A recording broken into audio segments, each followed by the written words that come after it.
નમસ્કાર. મને સાંભળી તેમજ નિહાળી રહેલા તમામ મુરબ્બીઓ, માતાઓ, ભાઈઓ, બહેનો અને ભૂલકાઓને આપના મિત્ર જગદીશ ત્રિવેદીના સહર્ષ નમસ્કાર. પહેલી વાત તો તમારા વ્યસ્ત સમયમાંથી, તમારા કિંમતી સમયમાંથી અડધો કલાક કાઢી અને મને સાંભળવા માટે તૈયાર થયા છો એ માટે દિલથી આભાર. આજે તમારી સામે એક સરસ મજાનું પ્રતિકાવ્ય લઈને આવ્યો છું. પ્રતિકાવ્ય એટલે એક મૂળ કાવ્ય હોય જે ખૂબ જ પ્રસિદ્ધ હોય, એના જ બંધારણમાં, એના જ મીટરમાં અને એના જ રાગમાં એક હાસ્ય કવિતા લખવામાં આવી હોય, જેને કહેવાય પેરોડી એટલે કે પ્રતિકાવ્ય. આ પણ હાસ્યનો એક પ્રકાર છે મિત્રો. હું પહેલી વખત જાહેરમાં એનો પ્રયોગ કરવા જઈ રહ્યો છું, પણ મને વિશ્વાસ છે તમને ખૂબ મજા આવશે. આદિ કવિ નરસિંહ મહેતાની અમર કવિતા, અમર ભજન, જે રાષ્ટ્રપિતા મહાત્મા ગાંધીને ખૂબ પ્રિય હતું. તમે બધા જ સમજી ગયા હશો.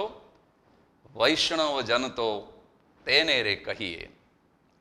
નરસિંહ મહેતાના પાવન પવિત્ર આત્માને પ્રણામ કરી, વંદન કરી અને એનું પ્રતિકાવ્ય રજૂ કરવાનો પ્રયાસ કરું છું. અને પ્રતિકાવ્ય રજૂ કરું એ પહેલાં કહી દઉં કે આ પોલીસ ઉપરનો એક નિર્દોષ વ્યંગ છે, નિર્દોષ વિનોદ છે. એટલે મહેરબાની કરી અને કોઈ ખોટું ન લગાડે. આ કોઈની હાંસી માટે નહીં, કોઈની મશ્કરી માટે નહીં, પણ પરિવાર સાથે બેસીને બધા જ આનંદ કરી શકે એટલા માટે ખાસ પોલીસને કેન્દ્રમાં રાખી અને આજનો આ એપિસોડ કર્યો છે. બધા જ પોલીસ કર્મીઓને મારા સલામ, મારા પ્રણામ. તો આવો મજા કરીએ. સૌ પ્રથમ આદિ કવિ નરસિંહ મહેતાનું મૂળ કાવ્ય, એની એક પંક્તિ રજૂ કરું. ત્યારબાદ એક મામૂલી કવિ જગદીશ ત્રિવેદીનું પ્રતિકાવ્ય. તો મૂળ કાવ્ય આ રીતે છે. વૈષ્ણવજન તો તેને રે કહીએ જે પીડ પરાઈ જાણે રે. વૈષ્ણવજન તો તેને રે કહીએ જે પીડ પરાઈ જાણે રે. પર દુખે ઉપકાર કરે તોય, પર દુખે ઉપકાર કરે તોય મન અભિમાન ન આણે રે. વૈષ્ણવજન તો તેને રે કહીએ. વૈષ્ણવજન એક પવિત્ર મનુષ્ય કોને કહેવાય? પછી તમામ કોમની અંદર વૈષ્ણવજન હોઈ શકે, હિન્દુમાં, મુસ્લિમમાં, ખ્રિસ્તીમાં. કારણ કે જે સજ્જન છે, જે પવિત્ર છે, એ વૈષ્ણવજન છે. એ અર્થમાં નરસિંહ મહેતાએ લખ્યું છે.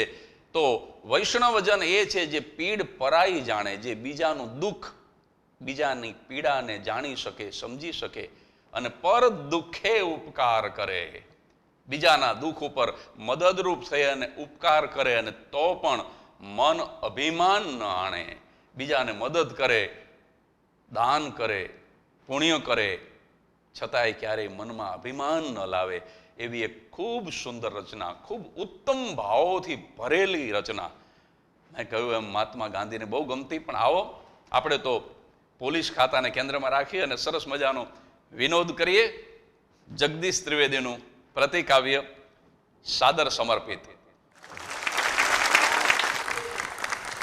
પોલીસમેન તો તેને રે કહીએ જે, પોલીસમેન તો તેને રે કહીએ જે પીડ બીજાને આપે રે. પોલીસમેન તો તેને રે કહીએ જે પીડ બીજાને આપે રે.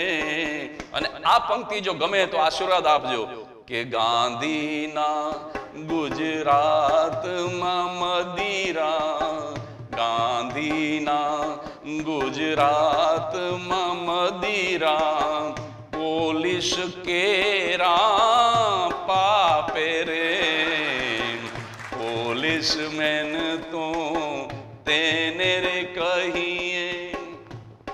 ગાંધીના ગુજરાતની અંદર મદિરાનું એક ટીપું પણ જો પોલીસ ખાતું નક્કી કરે તો દારૂની બૂંદની તાકાત નથી કે એક બૂંદ ગુજરાતની કોઈ પણ બોર્ડરમાંથી પ્રવેશી શકે સાહેબ. પણ ઘણી વખત એવું સાંભળવા મળ્યું છે કે પોલીસની જ રેમ નજર નીચે, એની જ રેમ નજર નીચે દારૂ ઘણીવાર વેચાતો હોય સાહેબ. એકવાર તો એક મહાત્માને રાતોરાત રૂપિયાવાળા થઈ જવાનો વિચાર આવ્યો. અત્યારે તો ધર્મ જગતની અંદર પણ લૂંટણીયાઓ આવી ગયા ઘણા.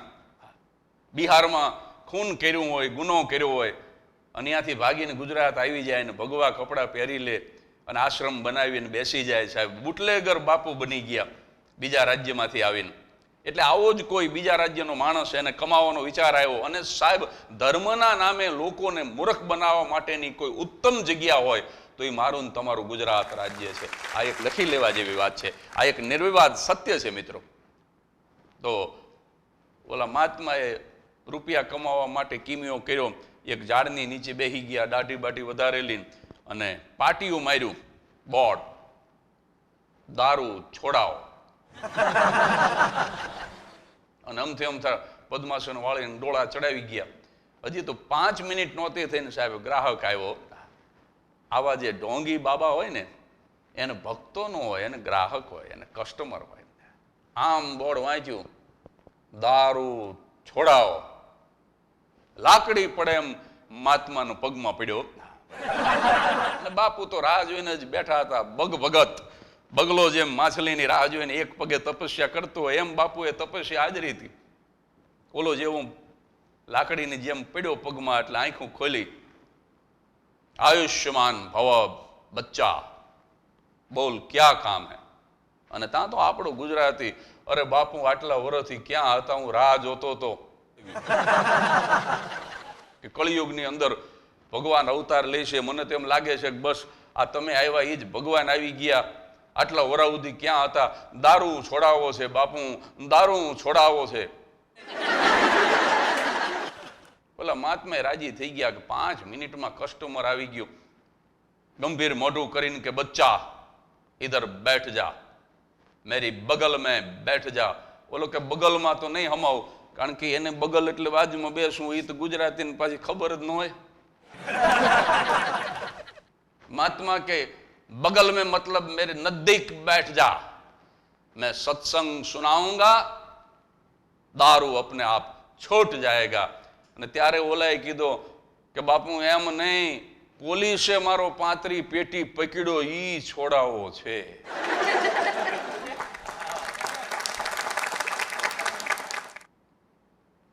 ઓલો ઢોંગી બાબો બગલમાં પાટિયું દબાવીને બીજે ગામ જતો રહ્યો. ઈ કે આ ગામમાં ધંધો નહીં થાય. પોલીસ મેન તો તેને રે કહીએ જે પીડ અવરને આપે રે.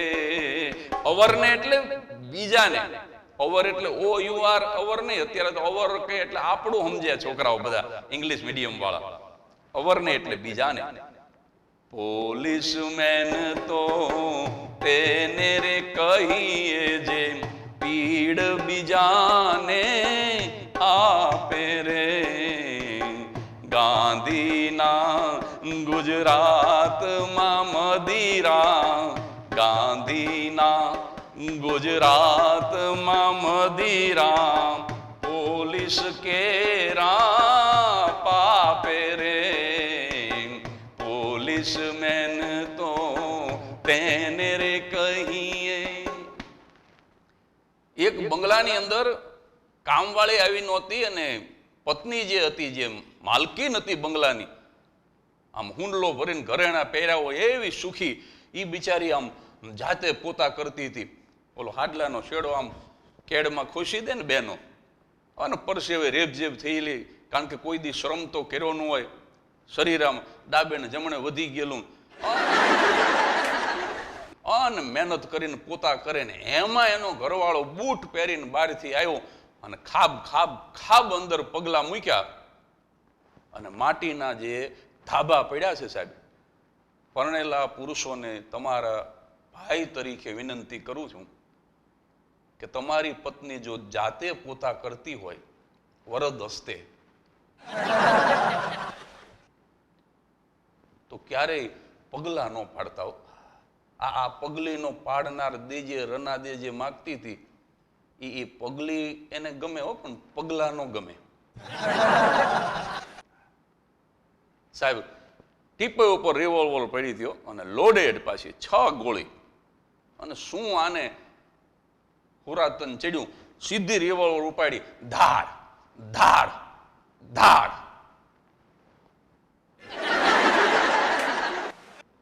ત્રણ ફાયરિંગ કર્યા, અલગોઠિયું ખાઈ ગયો ગોરધનો. બાજુવાળાએ અવાજ સાંભળ્યા, સીધો પોલીસ સ્ટેશન ફોન કર્યો અને અમારા બાજુના ઘરમાં એક પત્નીએ પતિની હત્યા કરી છે, ઝડપથી આવો. અને ત્યાં તો ખટારી લઈને, અત્યારે તો પોલીસના વાહને બધા સરસ થઈ ગયા, જૂના જમાનામાં ખખડધજ હતા, હવે તો એ અપ ટુ ડેટ, યુનિફોર્મ પણ અપ ટુ ડેટ. સાહેબ, હું કોઈ બીજા દેશના વખાણ નથી કરતો, પણ લંડનની અંદર પોલીસને બોબી કહે છે, ઇંગ્લેન્ડમાં. અને બોબીનો યુનિફોર્મ તમે પહેરો ને, આમ ખાલી યુનિફોર્મ જોવો ને તો એમ થાય કે આ પહેરી લેવો છે, આ નોકરી કરવા જેવી. અને આમ યુનિફોર્મ પહેરો ને તોય એમ થાય કે હું કંઈક પહેરીને નીકળ્યો છું, મોજ આવી જાય એવો યુનિફોર્મ. અને આપણે આ જૂના જમાનામાં જે પોલીસના ચડા આવતા, સાહેબ, આ જૂની ફિલ્મોમાં તમે જોઈજો, હત્યા થઈ જાય, લૂંટ થઈ જાય, અને પછી ખટારી આવે ને એમાંથી ઉતરે પાછા ઢીચણ સુધીના ચડાવાળા, ને એને વળી ચોખાની આરમાં બોળ્યા હોય. એ ધોતા ને ત્યારે ચોખાના ઓસામણની અંદર ચોખાની આરમાં એને બોળે, એવા આમ કડક થઈ જાય. એ ચડાને આમ ટેબલ ઉપર મૂકો તો ચડો ઊભો રહે, એવો કડક ચડો હોય.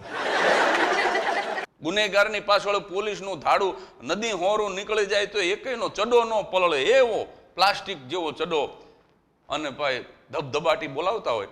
પણ હવે એ યુગ નથી. હવે તો પોલીસ ખાતા પાસે સુંદર મજાના વાહન છે, વ્હીકલ છે, સુંદર મજાના એમની પાસે શસ્ત્રો છે, સુંદર યુનિફોર્મ છે. અને આનંદની વાત તો એ છે કે છેલ્લા આ 5, 7, 10 વર્ષોની અંદર મહિલાઓ પણ પોલીસ ખાતાની અંદર પોતે નોકરી મેળવે છે, સુંદર કામગીરી કરે છે. તો વાત હું એ કરતો હતો કે તરત જ સરસ મજાનું વાહન ને પડોશમાંથી ફોન આવ્યો, પીઆઈ ભેગા 3 કોન્સ્ટેબલને 5 મિનિટમાં તો ઘટના સ્થળ ઉપર પહોંચી ગયો. અને પીઆઈ ગાડીમાં બેઠા ને ઓલા 3 કોન્સ્ટેબલને હુકમ કર્યો કે એરેસ્ટ કરી લ્યો એ બાઈને. ઓલા 3 દોડ્યા, 5 મિનિટ થઈ, પાછા નો આવ્યા. એટલે ઓલા પીઆઈએ ગાડીમાં બેઠા બેઠા ફોન કર્યો હેડ કોન્સ્ટેબલને કે કેમ હજુ સુધી ધરપકડ નથી કરી. ત્યારે હેડ કોન્સ્ટેબલે કીધું કે સાહેબ, રિવોલ્વરની અંદર હજી 3 ગોળી પડી છે બાકી, અને હજી લાદી ભીની છે.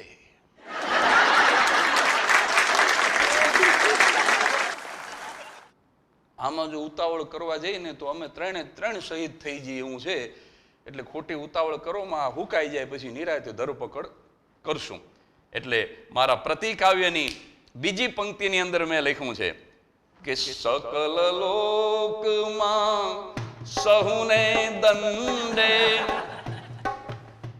સકલ લોકમાં સહુને દંડે, ચિંતા ન કરે કેની રે.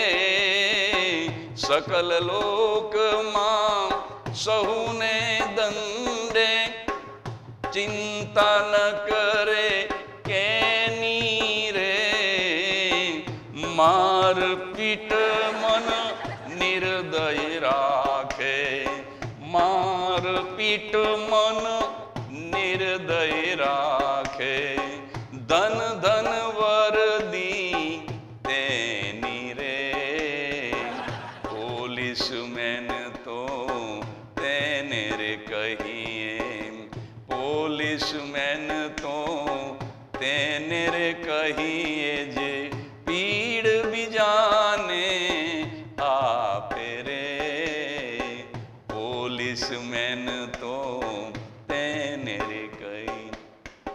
સકલ લોકમાં સૌને દંડે, ચિંતા ન કરે કેની રે.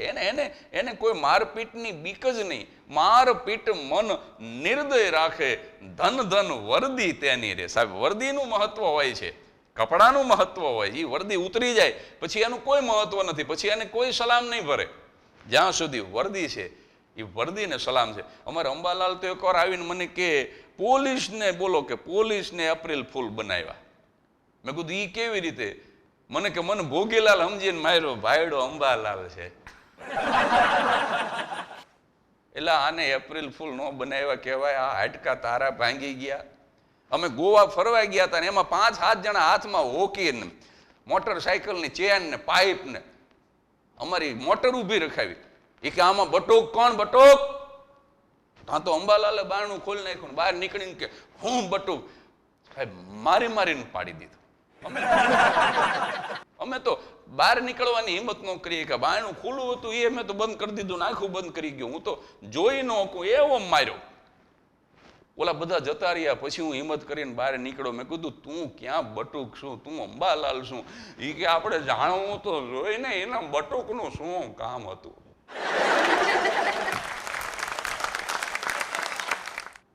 મેં કીધું સારું કર્યું તો એકલાએ જાણ્યું.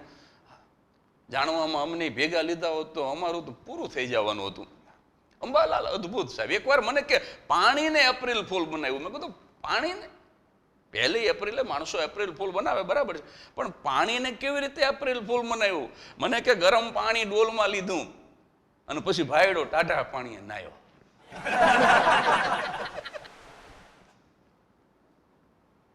આવા અકલ મઠા પાણીને એપ્રિલ ફૂલ બનાવે. આવાને જન્મ આપી ભગવાને આખી દુનિયાને એપ્રિલ ફૂલ બનાવી કહેવાય. એટલે આ પ્રતિકાવ્યની 3જી પંક્તિમાં મેં લખ્યું છે કે કમ દ્રષ્ટિને વિવેક ત્યાગી, કટકી જેને કાજ રે. કમ દ્રષ્ટિને વિવેક ત્યાગી, કટકી જેને કાજ રે. આ કટકીની વાત આવી એટલે વચ્ચે એક વાત કરી દઉં. એક પોલીસ જમાદારનો છોકરો નાપાસ થયો અને જમાદારને સમાચાર મળ્યા ને સાહેબ મારતા સ્કૂટર ઉપર આવ્યા ઘેરે, પોલીસ સ્ટેશનથી દંડો પછાડ્યો. અને છોકરાને કે નાપાસ થયો, સાલા નાલાયક. પણ છોકરો જમાદારનો તરત જ ખિસ્સામાંથી 100 રૂપિયાની નોટ કાઢીને કે સાહેબ અહીં પતાવી દો.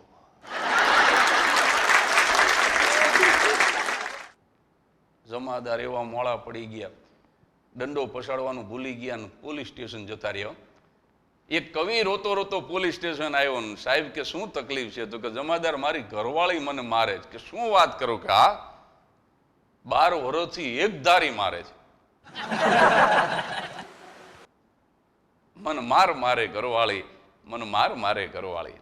ખાટલા પાટલા બાટલા મારે મોટા ઘોડા, ચમચા ચીપિયા હાણસી મારે છૂટા જોડા. ઈ દબાક કરતી ધોકો મારે ને લઈ હાવેણી ઘોંકો મારે, લે વેલણ ફટકારી. સાહેબ મન મારે ઘરવાળી, મન મારે ઘરવાળી. કવિ હતો એટલે કવિતામાં બોલ્યો, પણ જમાદાર કે તમે તો ભાગશાળી છો. શેના ભાગશાળી? આ વાહા હુજી ગયા. ઈ કે તોય ભાગશાળી. કેવી રીતે? તો કે અહીંયા આવીને ફરિયાદ તો કરી શકો છો.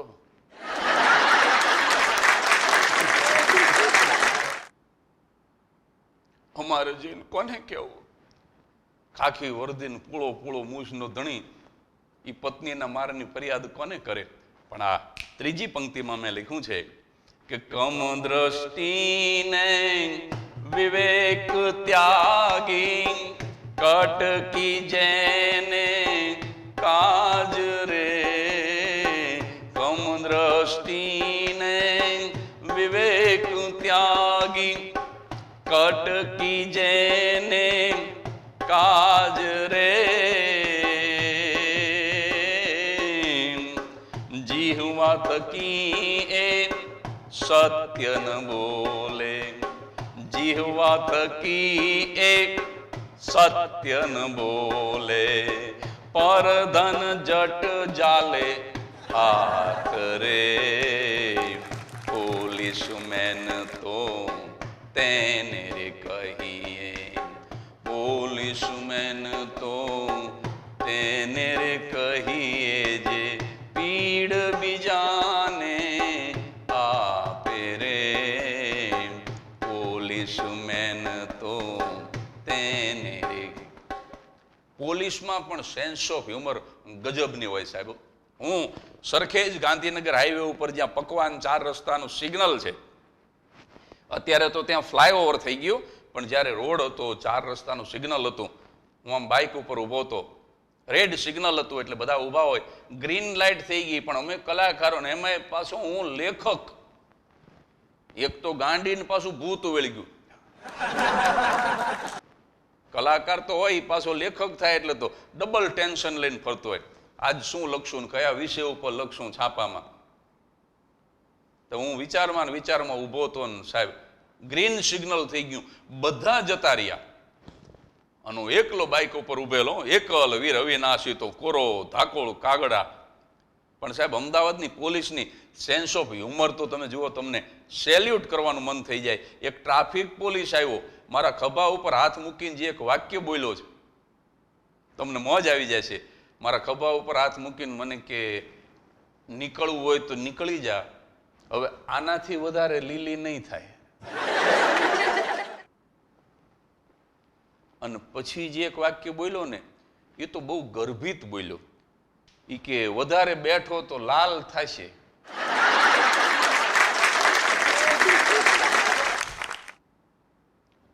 પણ હવે લીલી નહીં થાય.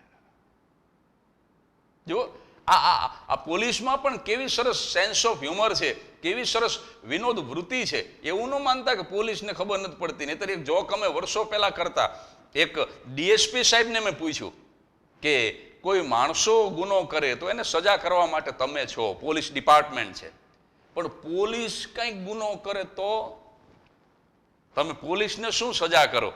એ ડીએસપી તે મજા ના હતા, એને બહુ સરસ જવાબ આપ્યો. મને કે પોલીસ જો ગુનો કરે ને જગદીશભાઈ, તો જ્યાં કવિ સંમેલન હાલતું હોય ને ત્યાં એને ફરજ ઉપર મૂકી દઉં.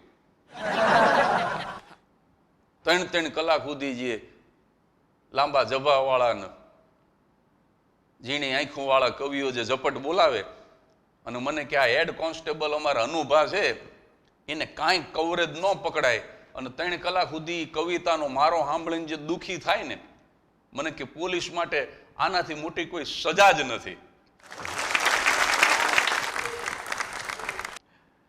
કમ દ્રષ્ટિને વિવેક ત્યાગી, કટકી જેને કાજ રે, જીહવા થકીએ સત્ય ન બોલે, જીહવા થકીએ સત્ય ન બોલે, પરધન જટ જાલે હાથ રે, પોલીસમેન તો તેને રે. આના પછીની જે પંક્તિ છે એની અંદર મેં લખ્યું છે કે કામ ક્રોધ ત્યાગે નહીં જેને, જી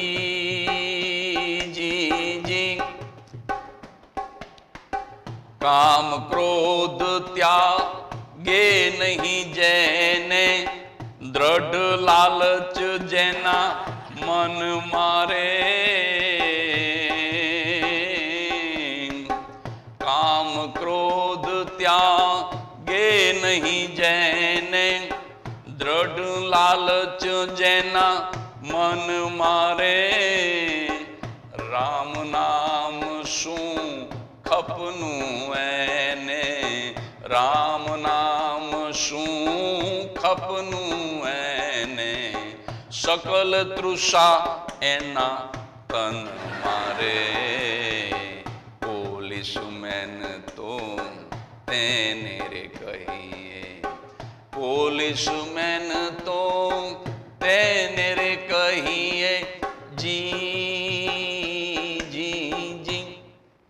આ પોલીસની એક મજા છે સાહેબ. એક જેલની અંદર એક કેદીએ પોતાના પરિવારને પત્ર લખ્યો. એ વખતે તો કંઈ સેલ ફોન કે એનો કોઈ યુગ નહોતો, એટલે પોતાના પરિવારને પત્ર લખ્યો, કારણ કે પરિવારનો પત્ર એના ઉપર આવેલો. એકવાર એક કેદી કોઈને કાગળ નહોતો લખતો, તો જેલરે કીધું કે કેમ કોઈ બધા પોતપોતાના હગાવાલાને કાગળ લખે ને તું કોઈ દી કાગળ નથી લખતો? ત્યારે ઓલાએ કીધું કે બધા આઈ નાય છે.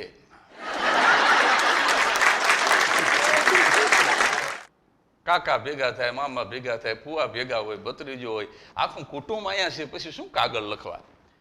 એટલે અમુકમાં તો આખું ગાણવો દાજી ગયો હોય. પણ આના ઉપર પત્ર આવ્યો એની પત્નીનો કે તમે તો કોકને છરી મારીને જેલમાં જતા રહ્યા, ને હમણાં હવે ચોમાહું આવશે, આપણો 20 વીઘાનું ખેતર છે, હવે આની અંદર કેવી રીતે ખેડવું ને શું વાવવું ને, આવો કાગળ એની પત્નીનો આવ્યો. એટલે તરત જ આણે એની પત્નીને પોસ્ટકાર્ડ લખ્યું એ કે ખબરદાર જો ખેતરની અંદર પગ મૂક્યો છે તો આ 40 વર્ષની જિંદગીમાં જેટલી લૂંટફાટ કરી એ તમામ માલ આપણા 20 વીઘાના ખેતરની અંદર મેં દાટી દીધો છે.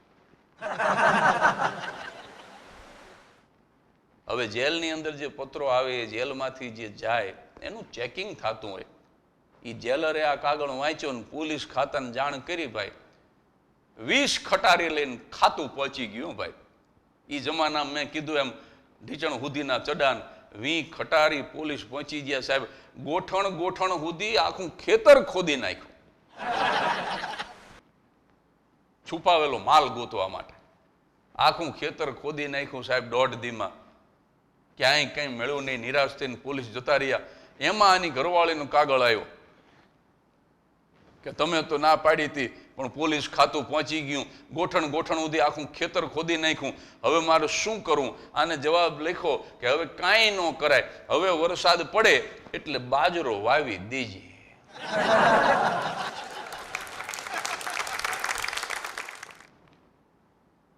સાહેબ જેલમાં રહ્યા ખાતા પાયે ખેતી કરાવે. આવા ભડના દીકરા જેલની અંદર રહેતા હોય એની સાથે કામ લેતી પોલીસને કેટલી કષ્ટી પડતી હશે. એકવાર તો એક જેલરે મને કીધું કે જેલમાં તમારો પ્રોગ્રામ રાખવો છે. મેં કીધું ના, એક ઠેકાણે રાખ્યો તો પણ પછી બધાને બહુ મજા આવી ને તો કેદી આગ્રહ કરવા માંડ્યા એ કે રોકાઈ જાઓ, તમારા જેવો માણા ભેગો હોય ને તો આ સજા આટલી બધી વહમી ન લાગે.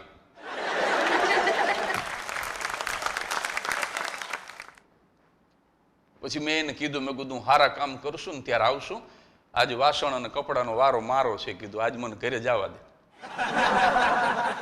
એટલે મેં કીધું હું જેલમાં નથી જતો. મને કે ના, એકવાર આવો જગદીશભાઈ, આપણે છે ને વંડી ઊંચી ઉપાડવી, એ મને ગમ્યું. મેં કીધું જેલની દિવાલ ઊંચી ઉપાડવાની એ સારું કામ છે, જેથી કરીને કોઈ કેદી છટકી ન જાય. મને કે ના, અમારે કોઈ કેદી છટકીને બહાર જતો જ નથી.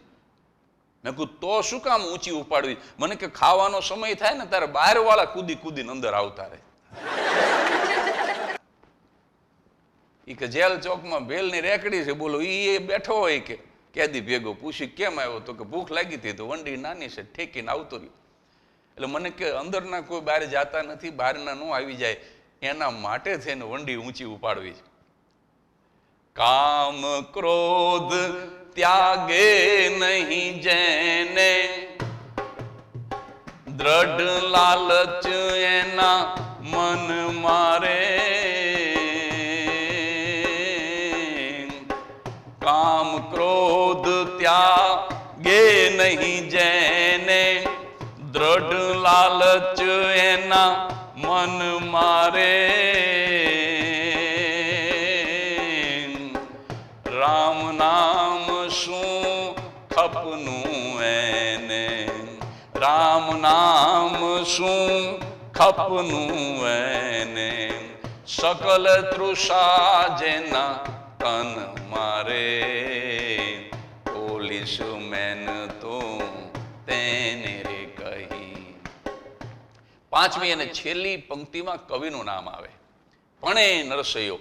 આ તો નરસિંહ મહેતાની અમર કવિતા છે, મેં કહ્યું એમ. પણ હું જે રજૂ કરી રહ્યો છું એ એક મામૂલી કલાકાર, એક મામૂલી નગણ્ય કવિ જગદીશ ત્રિવેદીની વિનોદ માટે રચાયેલી આ કવિતા છે. તો એની અંદર હવે અંતિમ પંક્તિ શું છે સાહેબ? જણ લોભીને કપટ સહિત છે જી જી જી. આ વણ લોભી નથી, આ જણ લોભી છે. નરસિંહ મહેતાએ તો એમ કીધું કે વણ લોભી, જેની અંદર બિલકુલ લોભ નથી એવો, પણ આ તો જણ અને એ પાછો લોભી અને કપટ રહિત નથી, આ કપટ સહિત છે. જણ લોભીને કપટ સહિત છે, જી જી જી. કામ ક્રોધ એના અંગ મારે,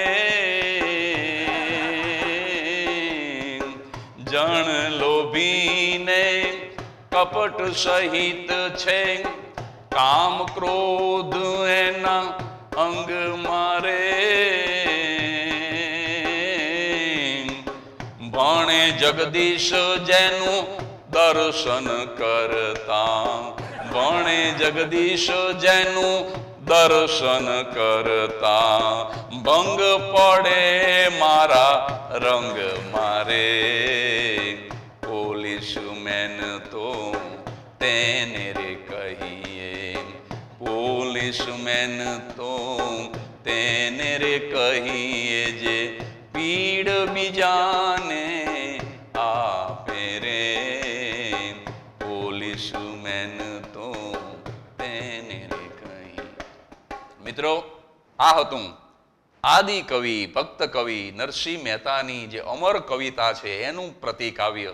નરસિંહ મહેતાના આત્માને વંદન કરી અને માત્ર વિનોદ ખાતર મેં આ કવિતા બનાવી છે. એની અંદર જે કંઈ યાદ આવ્યા એ નાના નાના થોડા રમૂજી ટૂચકા પણ પોલીસ ખાતાના લીધા છે. પણ શરૂઆતમાં કહ્યું એમ, કોઈ બંધ બેસતી પાઘડી પહેરશો નહીં. કોઈની ટીકા કરવા માટે આ વિડીયો કે આ કાર્યક્રમ નથી મિત્રો, માત્ર નિર્દોષ મનોરંજન માટે છે. અને મને ગૌરવ એ વાતનું છે કે આજે આખા વિશ્વની અંદર સ્કોટલેન્ડ યાર્ડની પોલીસ કદાચ વિશ્વની નંબર 1 પોલીસ છે, પણ સમગ્ર હિન્દુસ્તાની માટે, સમગ્ર ભારતીયો માટે એક ગૌરવ લેવા જેવી વાત છે કે મુંબઈની પોલીસ, મહારાષ્ટ્રની પોલીસ એ આખા વિશ્વમાં નંબર 2 ઉપર મહારાષ્ટ્રની પોલીસ બિરાજમાન છે. એટલે હિન્દુસ્તાનની અંદર અનેક જાંબાજ પોલીસ અધિકારીઓ આવી ગયા છે, અત્યારે પણ છે અને ભવિષ્યમાં પણ આવશે, કે જે નિષ્ઠાથી અને પ્રજાના પ્રત્યે એક પ્રજા વાત્સલ્ય ભાવથી ખૂબ સારું કામ કરી રહ્યા છે. અને 46 ડિગ્રી ટેમ્પરેચરમાં જ્યારે 4 રસ્તાના ચોકમાં ઊભા રહી અને ભર ઉનાળે અને ભર બપોરે જ્યારે ટ્રાફિક પોલીસ પોતાની સેવા આપતા હોય ત્યારે એમ થાય કે આપણી એસી ગાડીમાં પડેલું આ ટાઢા પાણીનું જે જગ છે અથવા તો ટાઢા પાણીની જે બોટલ છે એ ઉતરી અને આ ટ્રાફિક પોલીસને પીવડાવી દઈએ. એટલે જીવના જોખમે નિષ્ઠાથી કામ કરતા અનેક પોલીસ કર્મીઓ પણ આ દેશમાં છે. એટલે માત્ર વિનોદ ખાતર રજૂ થયેલા આ કાવ્યને વિનોદથી લેજો, હળવાશથી લેજો. આવતા અઠવાડિયે પાછા ફરી આવા જ કોઈ વિષય સાથે મળીશું. ત્યાં સુધી હસતા રહેજો, પ્રસન્ન રહેજો.